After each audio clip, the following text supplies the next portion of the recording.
Hello guys, আসসালামু আলাইকুম। সবাই কেমন আছেন? আশা করি সবাই ভালো আছেন। আলহামদুলিল্লাহ, আমিও ভালো আছি। তো আজকে আমরা বের হয়েছি কয়েকজন মিলে ঘুরতে যাব। অনেক দিন ধরে ঘোরা হয় না, তো আমাদের ছুটির দিনে সবাই মিলে একসাথে বলেছিলাম ঘুরতে যাব। তো যে কথা সেই কাজ। তো আমরা দুপুরের খানা দানা শেষ করে রওনা হয়ে গেলাম। তারপর আমরা 6 জন মিলে একটা গাড়ি ভাড়া করলাম। তো আমরা আজকে যেখানে যাব, আমাদের বাসা থেকে যেতে প্রায় 40 মিনিট সময় লাগে। তারপর গাড়িতে উঠলাম, রওনা হয়ে গেলাম।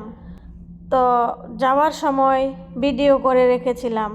তো আমাদের তো অনেক দিন ধরে ঘোরাঘুরি হয় না। আসলে সবাই মিলে একসাথে ঘোরাঘুরি করলে, খাবার খেলে ভালো লাগে। তো আমাদের দিনটা খুবই ভালো কেটেছে সেদিন। আমরা অনেক আনন্দের সাথে বাসা থেকে বের হয়েছি। গাড়ির ভিতরে অনেক আনন্দ হয়েছিল। মাঝে মাঝে ভাবি, আমরা যারা প্রবাসে আছি, আমাদের হাতে যে মোবাইলটা, সে মোবাইলটা যদি না থাকতো তাহলে আমাদের সময়টা কিভাবে যেত। আগের দিনের মানুষ কিভাবে এত সময় পার করে বিদেশ করেছে, আল্লাহ পাক ছাড়া কেউ জানে না। এই প্রবাসে মোবাইলটাই আমার সবচেয়ে বড় কাছের মানুষ আমি মনে করি। কারণ এই মোবাইলের ভিতরেই আছে আমার সব স্মৃতি, সব ভালোবাসা, সব আপন মানুষগুলো। বাস্তবে আমি যতই একা হই, স্ক্রিনটা জ্বলে উঠলেই কিছুক্ষণের জন্য হয়তো হতাশামুক্ত থাকি। প্রবাসী মানে বাহিরে হাসি, ভিতরে প্রতিদিনই একটু একটু করে ভাঙা। প্রবাস মানে শুধু টাকা না, প্রবাস মানে অজস্র না বলা কষ্ট। হাজার মানুষের ভিড়েও সে একা, কারণ মানুষগুলো থাকে হাজার মাইল দূরে। ভিডিও কলে হাসে, কিন্তু কল কেটে গেলে নিঃশব্দ চোখ ভিজে যায়। নিজের ইচ্ছেগুলোকে কবর দিয়ে পরিবারের স্বপ্ন বাঁচিয়ে রাখে প্রতিদিন। রাতের শেষে যখন ক্লান্ত শরীরটা বিছানায় পড়ে, তখনও ঘুম আসে না।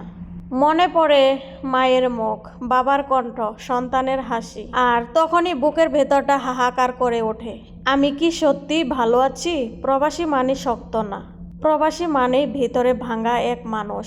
তো প্রবাসীদের কথা কি বলবো, বলে শেষ করা যাবে না। তো আমরা 40 মিনিটের রাস্তা শেষ করে অবশেষে সাগর পাড়ে চলে আসলাম। আমাদের গাড়িটা নিয়ে যখন সাগর পাড়ে আসলাম, তখন এত পরিমাণের ভিড় ছিল, আমাদের সেই গাড়িটা রাখার মতো জায়গা ছিল না। তারপর আমরা গাড়ির ভিতরে থেকেই সাগর পাড়ের দৃশ্যগুলো দেখলাম। তারপর অনেক দূরে গিয়ে গাড়ি থেকে নেমে একটু ঘোরাঘুরি করেছিলাম। সেখানের জায়গাটা যে এত সুন্দর, কখনো কল্পনাও করতে পারিনি এর এত সুন্দর দৃশ্য। ইচ্ছে ছিল ওই সাগরে নেমে হেঁটে হেঁটে ভিডিও করব, কিন্তু আজকে আর ভিডিও করা হলো না। তো আমরা সাগর পাড়ে ঘোরাঘুরি করার পর খাবারের দোকান থেকে খাবার কিনে অফ ক্যামেরায় খেয়ে ফেলেছিলাম। খাবারের ভিডিওটি আর করা হলো না। তো খুবই ভালো লাগলো সাগর পাড়ে এসে।